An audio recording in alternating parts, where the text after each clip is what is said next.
This time I have a Sony SLVR5 Super VHS VCR that was shipped in by a customer, and it has multiple problems. So we're going to get into this one, see what's wrong with it, see if we can get it going. At this point, it's got a lot going on with this one. So it's going to be a bit of a long video as we troubleshoot this one. Let's check it out. This time I have a Sony SLVR5.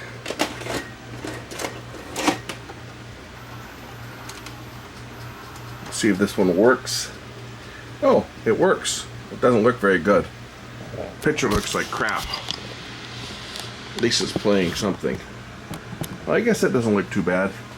Doesn't look right.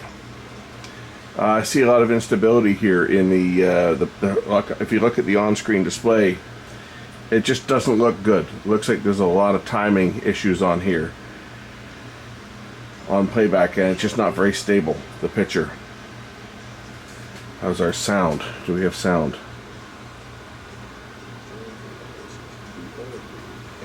I don't hear any hi-fi sound. I only hear lo-fi sound. Okay, so this one's got some issues. Let's try playing back a Super VHS tape and see if that's any better. And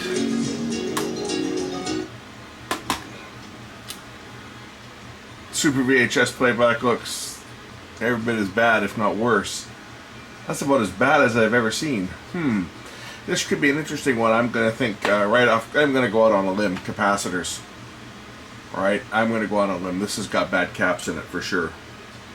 I mean, all these machines had bad caps, so why wouldn't this one be any different? But other than that, I mean, other than the bad caps and the broken blue gear that happens all the time, which obviously is not the case on this one, these machines actually weren't bad. In fact, if someone was asking me for my opinion of half-decent Super VHS decks for use for archiving and so forth, this would be on my list of decks that I would recommend, just because overall the mechanisms aren't real bad on these, other than the faults that some of them have.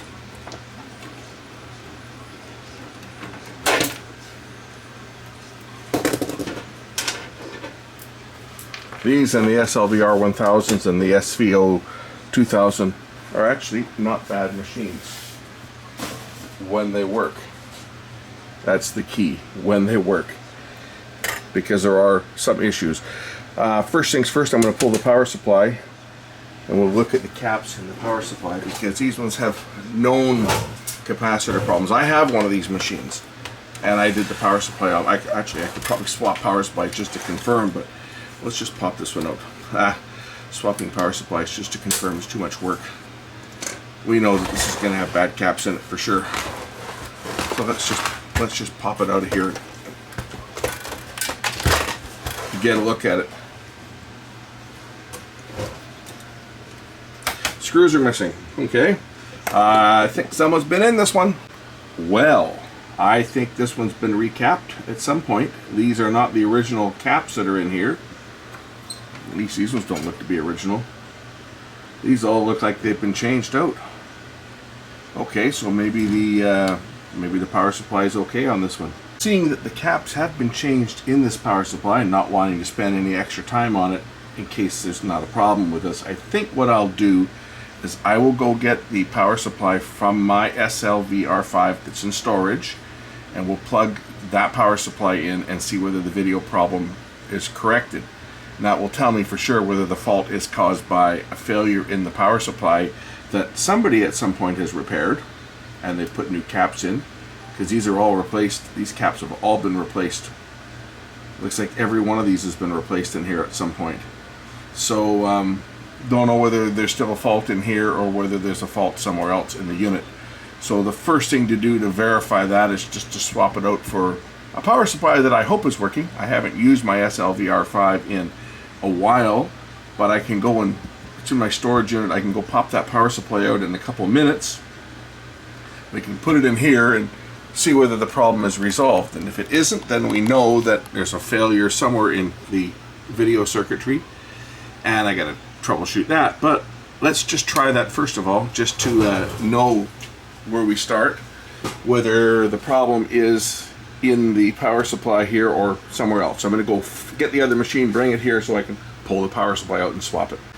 After verifying that it's not a power supply issue, as we put, this is actually the power supply from the other machine, and the power supply from this one is back in my other machine now. So now we can concentrate on the video circuitry.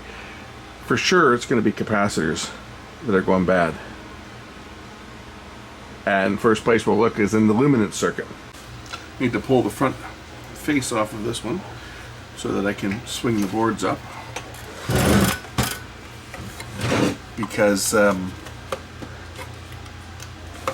couple screws I got to take out of the bottom here for this. Because the board is on a hinge that swings up, but as you can see it overhangs here, so the whole front display and everything's going to come up with it. So to do that I have to remove a couple screws here. Probably take the bottom off of it for starters. Take the bottom cover off, and then I can get the boards out and we can start checking components. Of course all the controls unplugged from the front.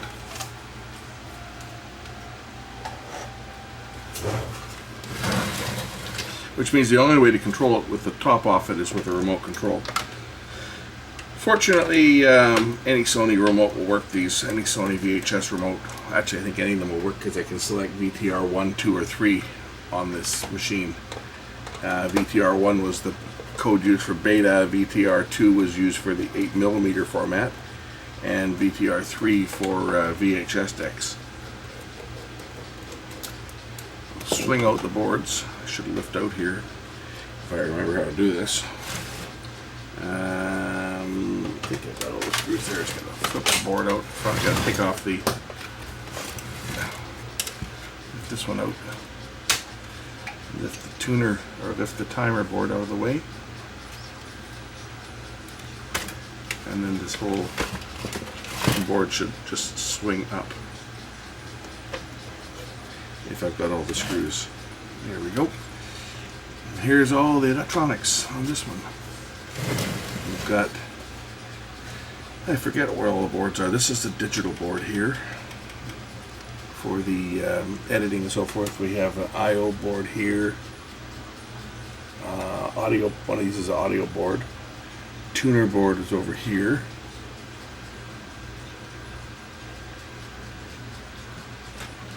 I'm sure there's bad caps on the audio board on this too. Character generator board is this one, CG10. This one's video, I know that. There's video processing that goes on in there. This is a video board here, I think, as well. I/O and video.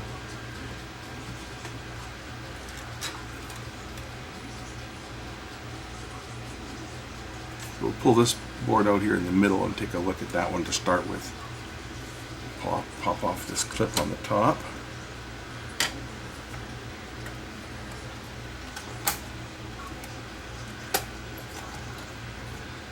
Okay. Now.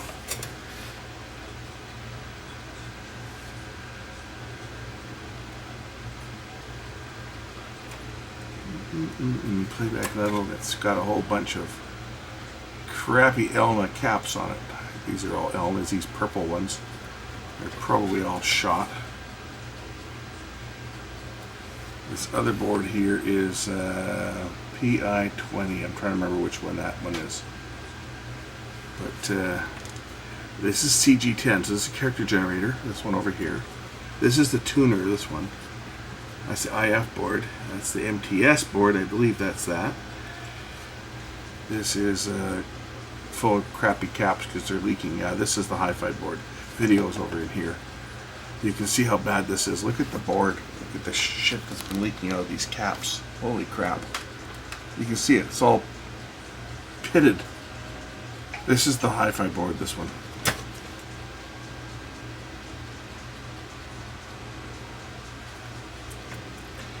Video is going to be over inside this can, I think. Pretty sure video's on this one. It's got to pop this down here. That swings up like that, and it should unplug. I believe it plugs into this header. So you swing it up and then unplug it. Undo these two screws here. I know this is digital stuff in this one. Alright, okay.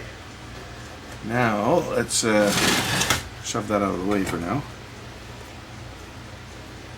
Alright, now that's apart. Let's open this up and see what the hell is in here.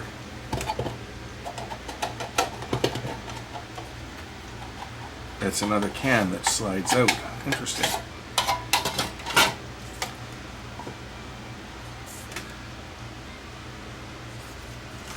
This is just the digital, I believe, for the picture-in-picture and stuff. Color level. A couple little caps on here.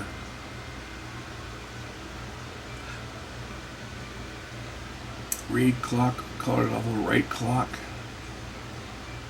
This is all digital stuff for. This has got like two screens you can bring up for editing. It gives you like dual picture-in-picture so you can edit with it. I think that's all that's on this here. That's that. Oh, that's not where it's going to be on this. It's going to be on this other board. The other board's over here on this machine. I forgot. There's 3 more boards that plug in. This board here is just for the digital stuff, so I'm going to throw this one back in because this is not where the fault is going to be on this one. It's going to be on these boards here. Is where the fault is going to be. Not necessarily. Even if there was a problem on this one here, I doubt that I would even go down that road to fix it, because that would only be for the picture-in-picture crap for the on-screen display that's used for when you edit, where it generates 2 screens. Like it's like having 2 monitors side by side with a blue screen in between. For anybody who remembers these machines, they have their own little unique onboard editor. It has flying erase heads and stuff, and you could program it to cut in and cut out at a specific time and actually control another machine on playback. So if you had another, like if you had an 8mm deck, for example, you could control the 8mm deck from here, and it would show you your source and your cut as you're editing. Alright, so this pops out here. This is our video boards on here. Whoops, gotta take out this as well. It's been so long since I've worked on one of these things, or I had to actually get into it and do any type of, other than changing blue gears and stuff. Alright, okay, where are we here on this one? We've got 3 boards. LR10, the YC93. I'm going to pop this out and pull these boards apart.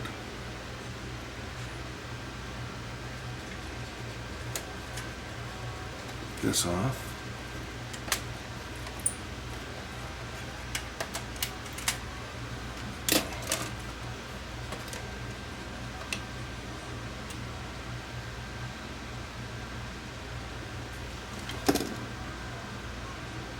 Our fault is most certainly going to be on this board here.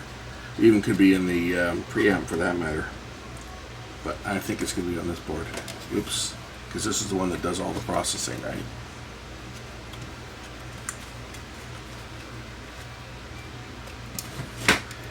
So unplug that.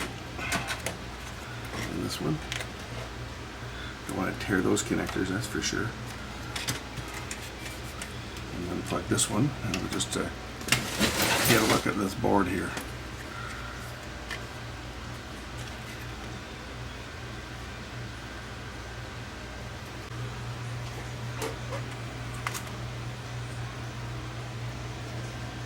So I'm checking all the electrolytic caps for high ESR, and I have not found any that are even close to being out of spec.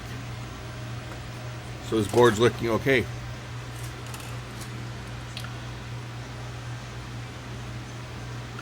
These all look okay.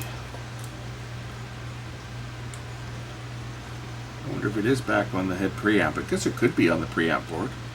I don't see any caps here that are physically leaking. They're all measuring. At least on this board, they're all looking okay. But that picture certainly was not very good. These ones are looking okay. Let's just check some of the ones on this board here.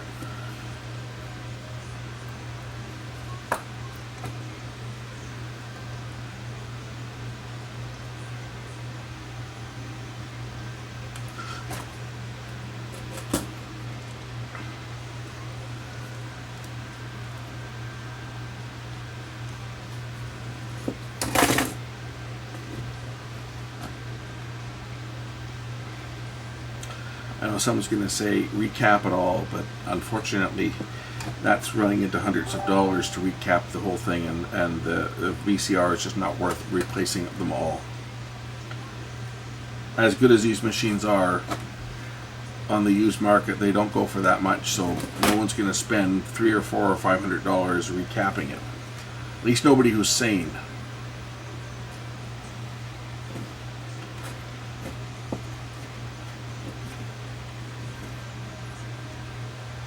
Because none of these old machines are worth spending that kind of money on, and I mean nothing.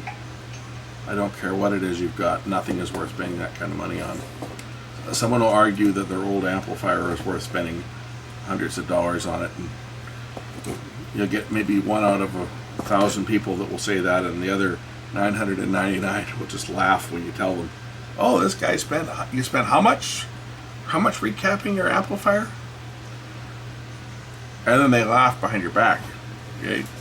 The audiophiles out there that will spend ridiculous amounts of money on old vintage equipment, they tell their friends, and their friends, oh, that's nice, and then right behind their back, somebody's got too much money to waste on old equipment. I don't see too many people that are wanting to spend a lot of money on old stuff. They just want to try to get it going as inexpensive as possible, and if it's anything more than something that's relatively minor, then they just walk away from it. See, these are all testing good, all these caps. Everyone that I try so far is looking okay. And I don't see any leaking on these ones. Unlike the ones on the audio board over here, these ones here, you can see that they're physically leaking. You can see that it's leaking through the board. All these Elna ones are bad, but they're not going to affect the picture. At least they shouldn't affect the picture, because it's the hi-fi sound. And I had to change these all on the other machine that I've got. That's my machine. I changed these all. Oh, look, it's leaking all over my fingers. They're so bad. I'm going to put this board back together, and we'll take a look at the preamp, because that could very well be where the issue is. It's inside the preamp. That would certainly affect the picture quality for playback, and it would affect both SVHS and conventional VHS as well, because of course the same circuit is handling both, whereas in the on the video board, both the VHS and Super VHS take different paths on the video board itself.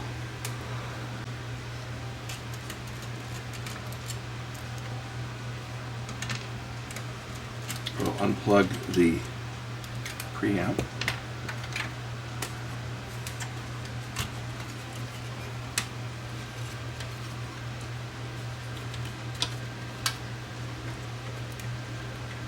We'll take a look inside this one. We'll see what we find in here.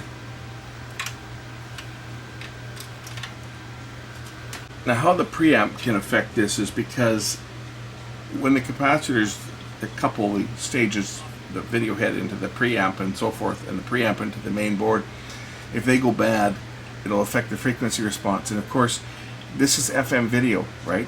So the frequency shift is between white and black, and the sync tip. The sync tip is the lowest, I guess it's actually the highest frequency that's recorded. Or is it the lowest? I forget. Anyway, the sync tip is the peak, and white is the other extreme on your frequency deviation scale. So if the caps are bad and you're not passing the full frequency response, you're going to get clipping at either end, which of course is going to cause sync instability for one, and very poor dynamic range for two. Exactly what we've got on here.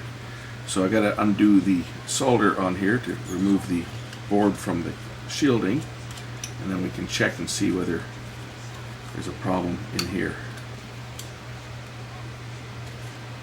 I'm just judging from the number of preamp caps that have gone bad in the past, like all those DAT machines and the 8mm decks that the preamp caps go bad on and they don't play, the DAT machines that the preamp caps go bad on and they don't play properly.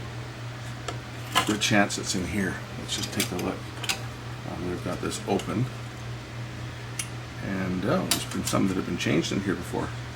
This has been worked on, this machine, for sure. This has been worked on.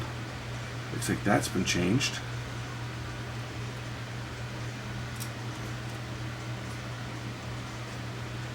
Now let's check these out, because I'm sure that probably the problem is going to be in here.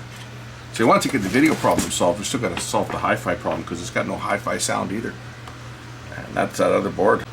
You see, look at the corrosion around here. Some of these caps have been leaking. That one looks like it's been changed, and there's definitely, that one's been done, and I think this one's been done as well.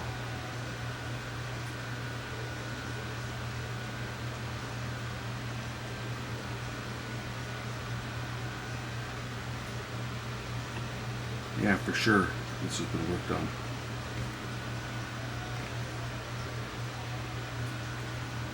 All the caps on here measure pretty good, except for this little yellow one here. This little yellow one is measuring up at 17. The rest of them are all measuring down really low. Like when I say low, I'm talking like, how's this one? 1.2.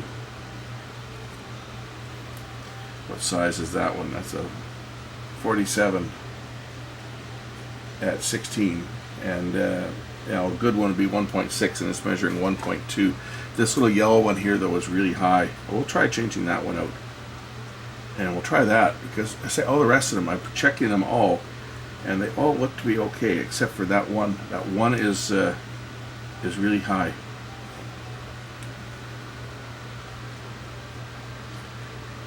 The rest of them all, you know, they're all within spec. 1.8.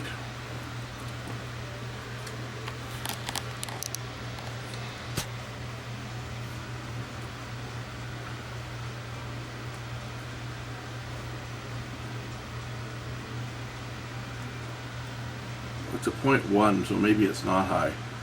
It's a 0.1 microfarad at 50 volts, so, but it's an ELNA. ELNAs are notorious for being bad, so maybe we'll change that one out. It's just a 0.1. I'm sure I've got some small 0.1s. We'll try that one and just see whether that makes any difference. I figure right off the bat it was going to be bad, but it's a 0.1, so it might not be. And I'm looking at the trace here where it's had corrosion on it, but it doesn't look like it's open. It just was crap all over the board. There's a new 0.1, 14, and the one that's in here, I think it was around about the same, maybe a little bit higher, but you can change it out.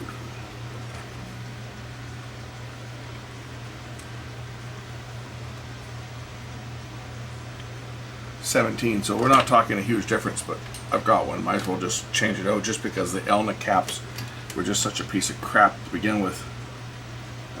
Might as well just get rid of them. I got to change the ones out on that the audio board, but that all depends on whether I can get the video working on this thing properly.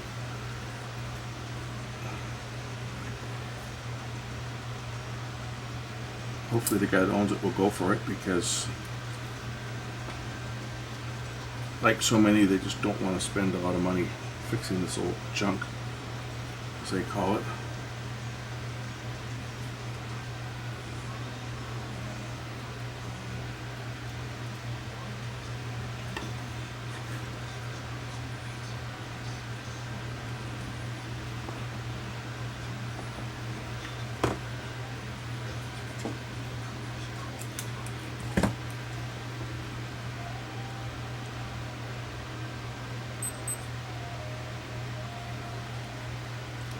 We'll try that and just see whether I've made any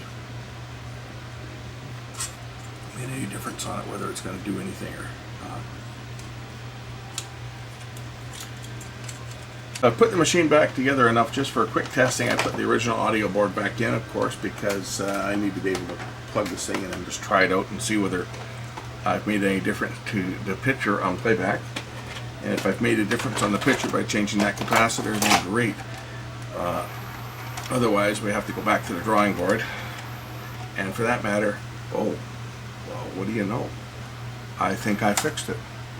Got one cap. Check this out, check this out. Okay, I'm just playing a regular VHS tape now, but that picture sure looks a hell of a lot better than it did before.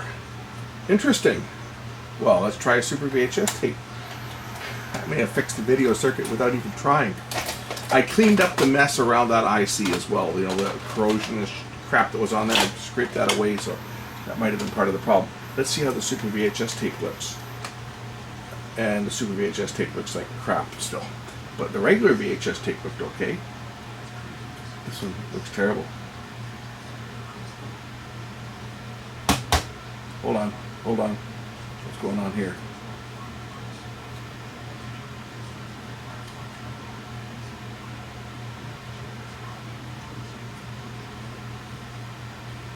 I just gave the board a tap on top here.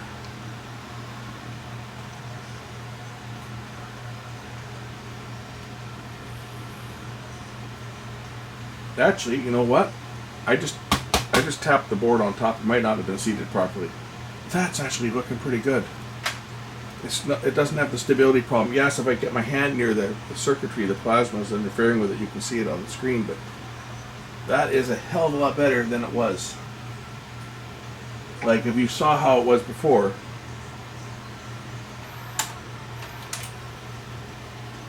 I'll go back to some of the shots that was recorded with a camera. And not the stuff that was off the laser disc. So here's back to some of the stuff that was recorded on the camera. Why does that look so bad?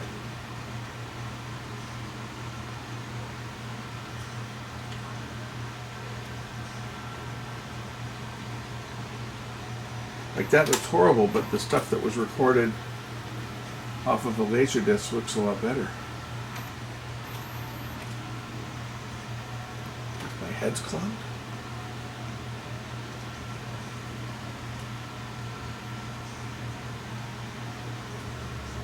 This is Super VHS, but it certainly doesn't look as bad as the, I mean, it's not perfect, but it certainly doesn't look as bad as the other stuff did, that's for sure. What's given with this machine? I got no hi-fi sound though, so I have to deal with that as well.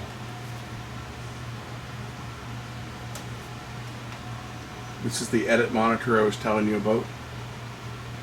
Right, the digital board.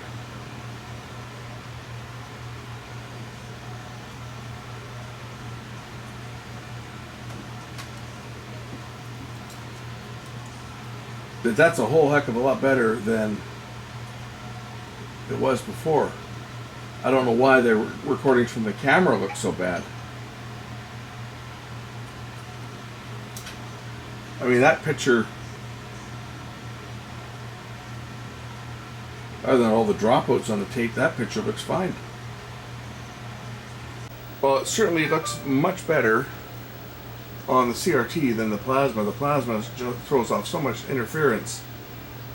Like the fish tape that wasn't playing very well at all before is looking a lot better. I've still seen a lot of dropouts on the tape, and the heads, the signal from the heads look okay. If I show you the scope, like there's the two heads, and the signal's flat. And it's about the same level. My camera has trouble trying to focus on something like the scope because of the flickering display.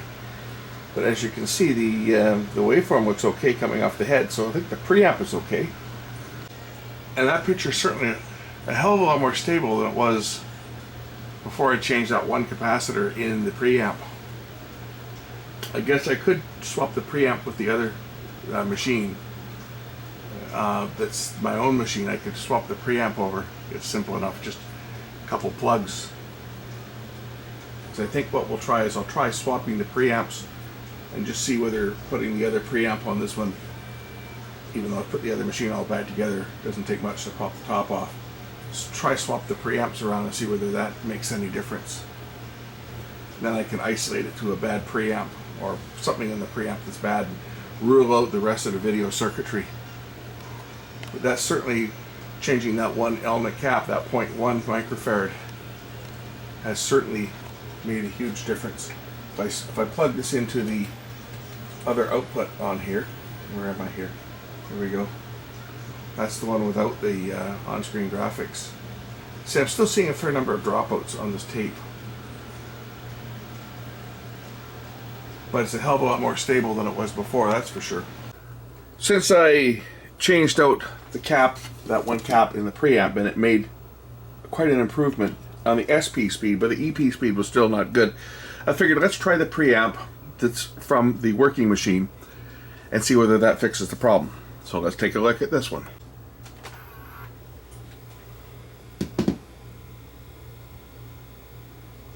Obviously I can't let that play because that's a movie. I didn't hear any sound there, but then the hi-fi sound on this is bad. But that was a tape in the EP speed. Let's just try my SP tape.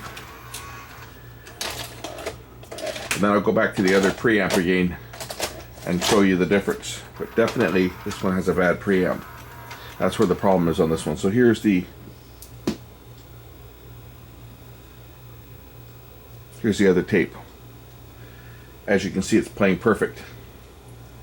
This was a recording that was made off of a laser disc, obviously.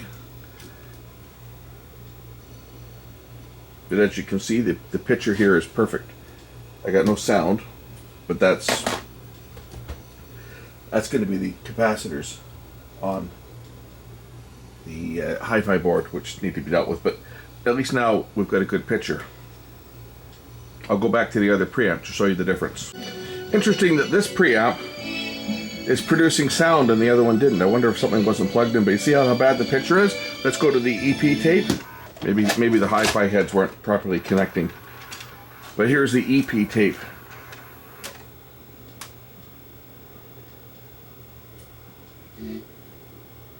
And you see how bad that one is. I won't be home till late. I got a game after school.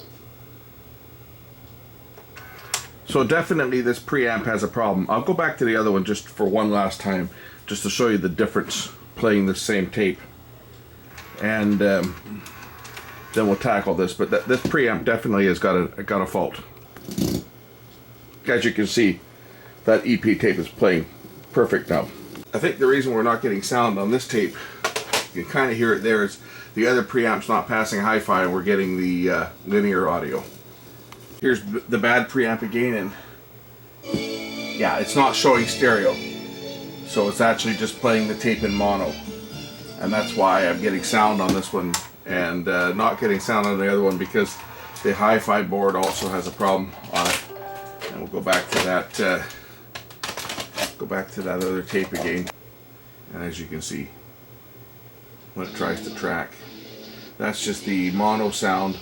But the video, as you can see, is completely unusable. So we know where we start on this one here. I got to get back into that preamp and see if I can get that resolved. Now at this point, I don't even know whether the guy that owns this thing's going to want to spend what the kind of money it's going to take to repair this one. I'm just going to put my preamp back in my good machine and my machine. I don't know whether he's going to want to spend the kind of money required to get this going. Oh, here, look at this. This is interesting. Check this out. Remember my other one? The capstan had frozen up. This one here looks like it's not only crimped, but this one actually looks like somebody's put glue on there. I wonder if that was done at a factory or whether someone fixed that. That's definitely got something in there on top of that bearing that my machine didn't have. Interesting. And mine, the capstan popped up on it, like the rotor popped up. So okay, we're going to get into the preamp on this again and see whether I can resolve that. If I can get the picture to play properly, then we'll deal with some of the other stuff. But I do need to get a hold of the guy that owns this thing and see how far he wants to go with repairing this beast, because this is not no $50 or $100 repair. This is getting a little bit more serious with all the caps that are going to be bad. Well, even in the in the audio board. I'm not worried about the tuner or any of that other crap, because nobody's going to use a tuner on something like this. We just need to be able to play hi-fi, and it's going to be the caps on the hi-fi board, which is over here on the boards that plug in over here. But let's deal with the video problem first. We know the fault's in the preamp, so let's see if I can get that to work. This is the preamp board again, and if we break this down, it's actually two separate circuits. So we have the hi-fi audio, which is this circuit over here, and this is the connector that goes over to the hi-fi audio board, and then this one's for the video.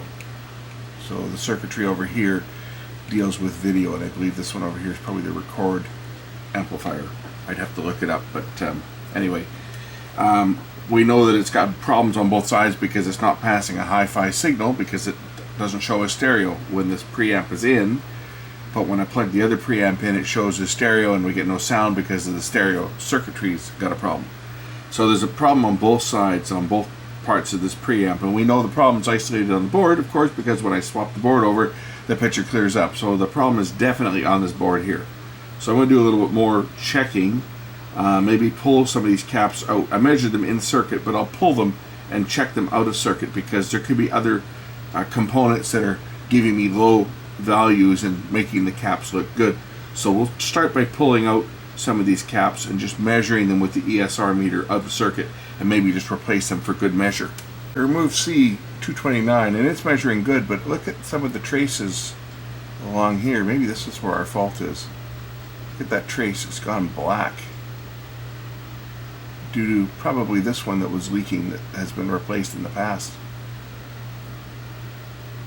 So ESR wise, this cap looks okay. Let's just measure it resistance wise and see if we've got internal leakage inside this capacitor. So I'll short it.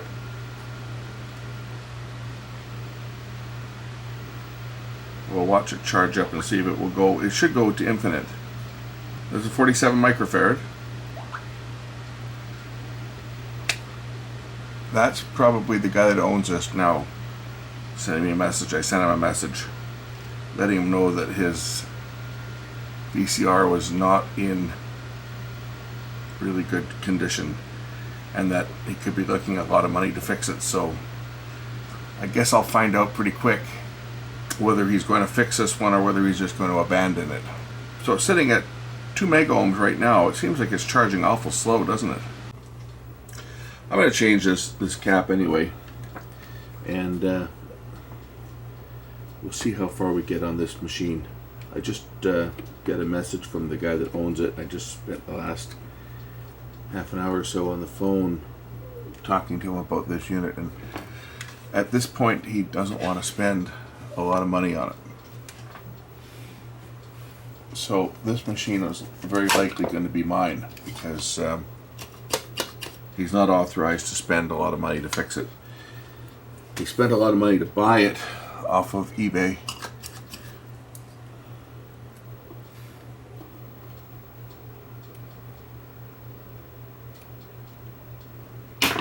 It's likely going to be a lost cause. We'll check a few more parts.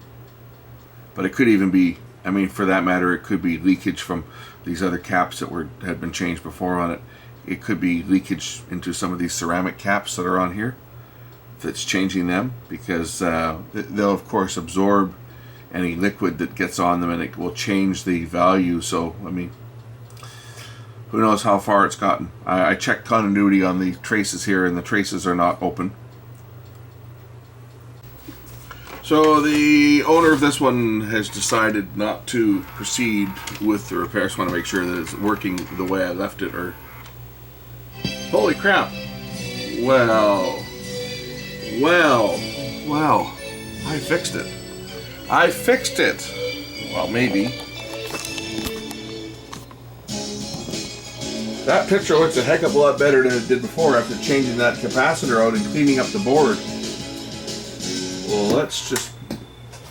After the guy tells me he doesn't want to spend any money on it, I get the picture working. Well, at least it's working on the SP tape. Let's see how the LP or the EP tape plays, because EP was the one that had the real problem. And is EP tape going to play? EP tape's not even playing at all now. What's going on here? Oh, well, it might help if it threads. The tape didn't thread. Don't! Look at this. You think that might be why it's not playing? Let's just eject the tape. And make sure that the tape is wound tightly in the shell. And try that again and see if it will thread. EP's still looking pretty bad on Super VHS. I don't know how EP is going to look on regular VHS, but Super VHS EP is looking pretty bad. But I certainly have improved the SP playback, although the guy that owns this doesn't want it back. He said keep it.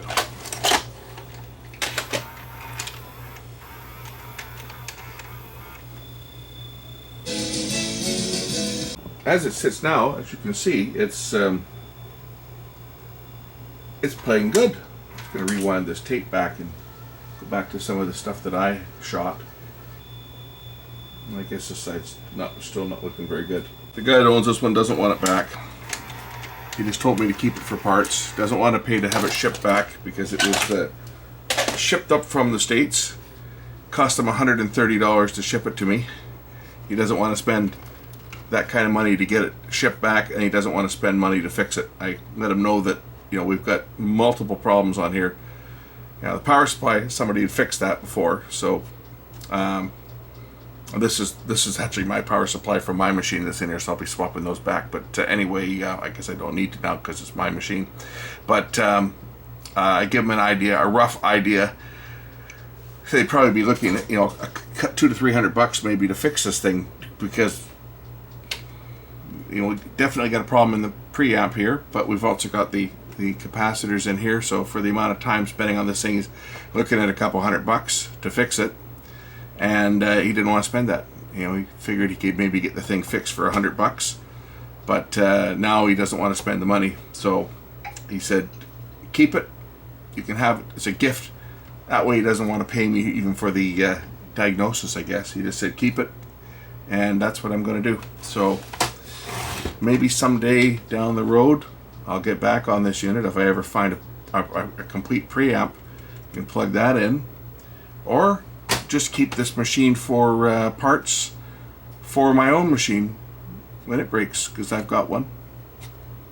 Anyway, we know where the fault is. We know we've got a bunch of caps on the audio board, and we've got a bad preamp. It's too bad that this preamp isn't the same as the preamps used on other Sony machines. See, it's similar, but this one's got flying erase heads, so it's got extra pins on the header for the flying erase head. Otherwise, you could just, if this did not have flying erase heads, I could probably plug a preamp from one of the other Sonys. 757 probably would use the same preamp as this because it had flying erase heads as well. It was basically the same machine minus the Super VHS. But I'm going to leave it at that.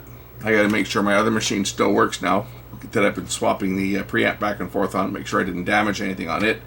I'm going to leave this one at this, and we'll say thanks for watching, and maybe we'll see this thing down the road when I get totally bored and I've got nothing else to do, and maybe we'll work on it again, especially if I can get my hands on a preamp. If I get another garbage machine that I can steal a preamp from.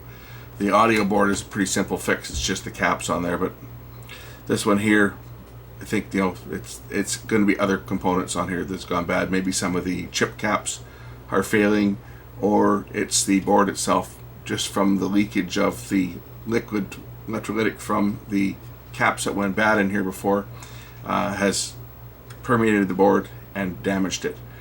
And I think this is probably, from the looks of it, it looks to be not just a dual layer board, it looks to be a multi-layer board just from the look of it. So there's probably internal traces like camcorders had, so it could be an internal trace problem. That's where the trouble is. Anyway, there's my machine back together running, so it's working fine. And there's EP playback on my machine. Perfect. And if you guys remember this one, well, I got this one for free. I actually had two of them given to me for free, and I sold one for parts. sold one to a guy for $50 just as a parts machine because I didn't think I would need a second machine. Well, now I have one. So I forgot to put the support on for the board, so I'm just putting this unit all back together again. And they go together quite easy. They just kind of snap together, just like that for the front panel. And I say this one, I'll just throw this one into my storage unit, and it will sit there in case I need some parts off of it. I mean, the heads are good, the drum is good, everything on here is good except for the preamp and the audio board. And if I come across a preamp down the road, then we'll take this one apart and fix it and do the audio board at the same time. But until that time comes, I'm just going to let it sit and go into storage. I feel bad for the guy that bought this because he got it off eBay. He bought it as a non-working unit, but he still paid $200 for it.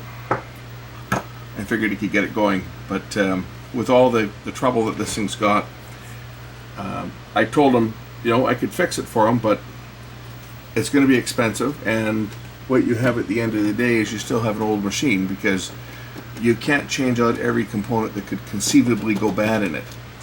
And yes, you can change all the caps in the power supply. Well, they were already done. The power supply was fine. We know that because I put it in mine and the power supply was fixed. Preamp will fix it. We'll fix the video. And you got to change all those caps on the audio board. But there's still tons of other parts that could go bad on it. And these were built, I mean, these were good machines. There's nothing wrong with these machines when they work. But they're all getting to that age now where things are starting to fail on them. Just like all the old VHS machines. This was a great machine. And if you've got one that's working, good on you. Use it until it dies. But keep that in mind that this was from the era with the crap Elna caps. And those crap Elna caps they leak. And when they leak, the crap that leaks out of them is corrosive. And it's going to attack the board. Anyway, thanks for watching. We'll catch you in the next one.